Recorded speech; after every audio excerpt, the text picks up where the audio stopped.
And now we are based, the cherry on top of the icing on top of the cake, a London-based community worker. His name is, wait for it, Jang Jang Bureh, who is halfway through writing and completing a book. So now the first question I would like to ask you to tell us something about your manuscript, your book, the one that is now in process in the pipeline. What might you call it, for instance? And we know it is targeted towards a certain group. Definitely. Yeah. This book is called YGFM. This is the abbreviation. Yes. And the, there it is. Full title is Young Generals Forward Mistresses. The book is by and large written in slang. Yes. It is written about African young people. When I say African, I mean those born on the continent and those who are descendants of their parents that were taken to the Caribbean and the Americas, and those who are descendants of their people who came to England 40s, 50s, 60s, 70s, etc. So when I use the word African, I relate to all of those who are of African origin, who are either directly from Africa or descendants of Africa through slavery. I decided that I would focus this book specifically on our young people because there's particular specific issues that affect them in a more potent way than other young people. It could very easily be argued that other young people are quite rebellious in society and so forth. Yes. But I think our young people suffer the added dimension of identity. Yes, and for that reason I recognized that I needed to write a book to tell their story. One of the major reasons why I decided to write the book was that I recognized that there is a generation gap between our young people and our adults. A lot of our young people don't feel that they can relate to our adults.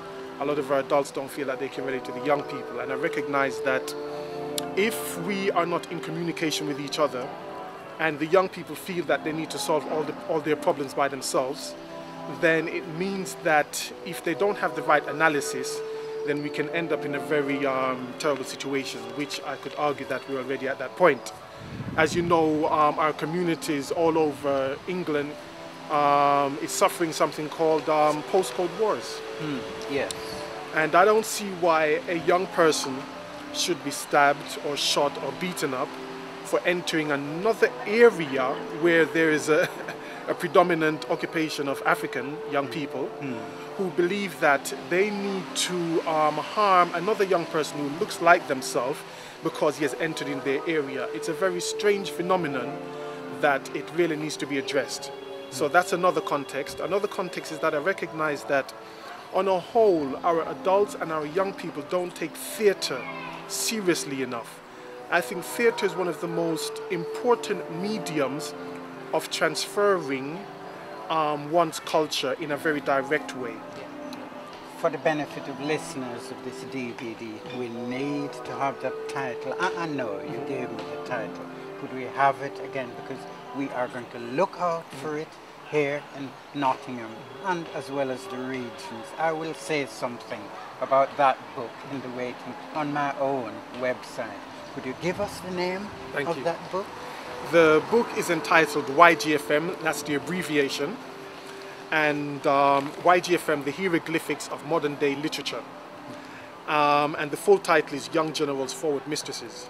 And the reason why I've called it the hieroglyphics of modern day literature is because I wanted our people to reflect back to our great past of writing systems. Because as we are aware, Africa had the first writing system. Yes. And the hieroglyphics is one of those early writing systems. It is not the first, it is one of those. Because in the Sudan, which as we know, well, many people don't know, Sudan gave rise to Egyptian culture. And so the hieroglyphics is one of those writing systems. Now, because I'm writing the book in slang, and as you know, A lot of us, when we are communicating with each other with our phones, we have a text system that we use. Yeah. I'm basically saying that I'm using an old system in a modern way.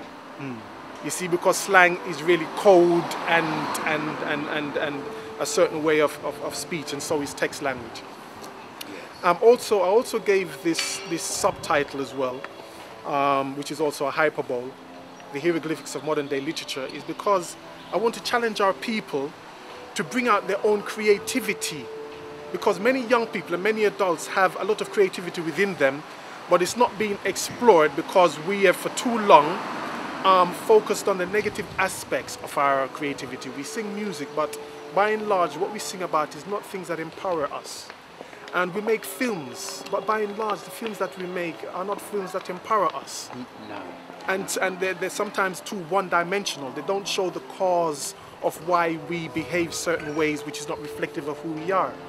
And so I recognized that I needed to write a book in a non-judgmental way about our young people. It's written in the first person, but at the same time I say things in it which empower them and which connect them to cultural context and historical context.